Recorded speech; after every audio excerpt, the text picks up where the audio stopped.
Hi hello welcome back to my channel. ഇന്ന് നമ്മൾ കാണാൻ പോകുന്നത് മാങ്ങ അച്ചാർ. നമുക്ക് പച്ചമാങ്ങ 2-3 കിട്ടിയിട്ടുണ്ട്. അപ്പം നമുക്ക് അച്ചാറിടാം. അതെങ്ങനെ ഇടാൻ നോക്കാം. അപ്പോൾ ആദ്യം തന്നെ ഞാൻ മാങ്ങ നന്നായിട്ട് അരിഞ്ഞ് ഉപ്പും മുളകും മഞ്ഞൾപ്പൊടിയും ഇട്ടിട്ട് നന്നായി തിരുമ്മി വെച്ചിട്ടുണ്ട്. ഇനി വേണ്ടിയത് വെളുത്തുള്ളിയും പച്ചമുളകും ഇഞ്ചിയും ഇത് ചെറുതായിട്ട് അരിഞ്ഞ് വെച്ചിട്ടുണ്ട്. ഇനി നമുക്ക് എങ്ങനെ ഉണ്ടാക്കാമെന്ന് നോക്കാം. അപ്പോൾ അതിനായിട്ട് ആദ്യം തന്നെ ഞാൻ ചീനച്ചട്ടി അടുപ്പത്തോട്ട് വെച്ചു. അതിലേക്ക് ഞാൻ 2 ടേബിൾ സ്പൂണോളം കടുകും 2 സ്പൂണ് ഉലുവയും കൂടെ ഇട്ടിട്ടുണ്ട്. ഒന്ന് വറുത്ത് പൊട്ടി വറുത്ത് വരുന്നവരെ ഞാൻ ഒന്ന് ചൂടാക്കി എടുത്തിട്ടുണ്ട്. ഈ കടുകും ഉലുവയും കൂടെ ഒന്ന് പൊട്ടിത്തെറിക്കുന്നവരെ ഒന്ന് ചൂടാക്കി എടുക്കുക. ഞാൻ കുറച്ച് കൂടുതലായിട്ട് ഇട്ടിട്ടുണ്ടാവും, നിങ്ങൾ വിചാരിക്കുന്നുണ്ടാവും. കുറച്ച് കൂടുതലായിട്ട് ഞാൻ പൊടിച്ചു വെക്കുന്നതാണ്. ഇത് ഞാൻ 1/2 സ്പൂണ് അച്ചാറിലോട്ട് ഇടത്തുള്ളൂ. ഇതിപ്പോൾ ഇതേപോലെ നന്നായി പൊട്ടി ഞാൻ മാറ്റി വെച്ചൊരു പ്ലേറ്റിലോട്ട്.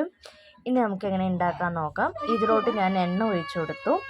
ഞാൻ നല്ലെണ്ണയാണ് എടുത്തിരിക്കുന്നത്. നല്ലെണ്ണ ഒഴിച്ചു കൊടുത്തു. പിന്നെ അതിലേക്ക് കുറച്ച് കടുകും ഒരു 1/2 സ്പൂണോളം ഉലുവയും കൂടെ ഇട്ട് കൊടുത്തു. നന്നായി പൊട്ടി വന്നതിൻ്റെ ശേഷം അതിലേക്ക് കരിവേപ്പില ഇട്ട് കൊടുത്തു. കരിവേപ്പില വെള്ളത്തോടെ എടുത്തിട്ടുകൊണ്ട് നന്നായി പൊട്ടിക്കൊടുത്തു. അങ്ങനെ കരിവേപ്പിലയും കൂടെ ഇട്ട് കൊടുത്ത് നന്നായി മൂപ്പിച്ചതിന് ശേഷം അതിലേക്ക് ഞാൻ വെളുത്തുള്ളി അരിഞ്ഞതും ഇട്ട് കൊടുത്തു. വെളുത്തുള്ളി ഒന്ന് ചെറുതായിട്ടൊന്ന് വാടി വരുമ്പോൾ അതിലേക്ക് പച്ചമുളകും ഇഞ്ചിയും കൂടെ അരിഞ്ഞതും കൂടെ ഇട്ട് നന്നായി ഒന്ന് ഇളക്കി കൊടുത്തു. ഇളക്കിയതിന് ശേഷം 2 സ്പൂണ് മുളക് പൊടിയും 1/4 സ്പൂണോളം മഞ്ഞൾപ്പൊടിയും ഇട്ട് കൊടുത്തു. പിന്നെ കായപ്പൊടിയും കൂടെ 1/2 സ്പൂണ് കായപ്പൊടി ഇട്ട് നന്നായി അതിൻ്റെ പച്ചമണം പോകുന്നവരെ നന്നായി ഇളക്കി കൊടുത്തു. ഇളക്കിയതിൻ്റെ ശേഷം നമ്മൾ മിക്സ് ചെയ്ത് വെച്ചിരിക്കുന്ന മാങ്ങ എടുത്ത് അതിലോട്ട് ഇട്ട് കൊടുത്തു. ഇട്ടിട്ട് നന്നായിട്ട് ഒന്ന് ഇളക്കി മിക്സ് ചെയ്ത് കൊടുത്തു. പിന്നെ ഞാൻ പൊടിച്ച് വെച്ചിരിക്കുന്ന കടുകും ഉലുവയും കൂടെ ഉണ്ടല്ലോ, അതും ഞാൻ 1/2 സ്പൂണോളം ഇട്ട് കൊടുത്ത് നന്നായി ഇളക്കി കൊടുത്തു. പിന്നെ വിനാഗിരി, ഇത് 2 സ്പൂൺ വിനാഗിരിയും കൂടെ ഒഴിച്ചു കൊടുത്തു. എന്നിട്ട് ഞാൻ ഫ്ലെയിം ഓഫ് ചെയ്തു.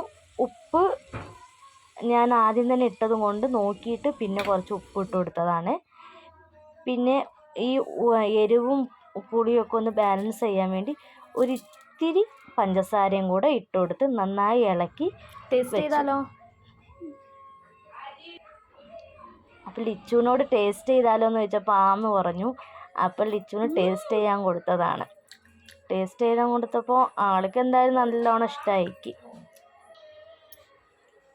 പിന്നെ തണുത്ത് കഴിഞ്ഞപ്പോൾ ഞാൻ ബോട്ടിലിൽ പകുതി ഇട്ട് കുറച്ച് എണ്ണ ഒഴിച്ചു കൊടുത്തു. പിന്നെയും ഇട്ട് പിന്നെ മുകളിലായപ്പോൾ ഞാൻ കുറച്ചുകൂടെ എണ്ണ ഒഴിച്ചു കൊടുത്തു. കുറച്ച് ദിവസം നിൽക്കാനുള്ളത് കൊണ്ട് കുറച്ച് എണ്ണയും കൂടെ എടുത്തു. അപ്പോൾ ആദ്യമായിട്ടാണ് ചാനൽ കാണുന്നതെങ്കിൽ സബ്സ്ക്രൈബ് ചെയ്യണം. ബൈ.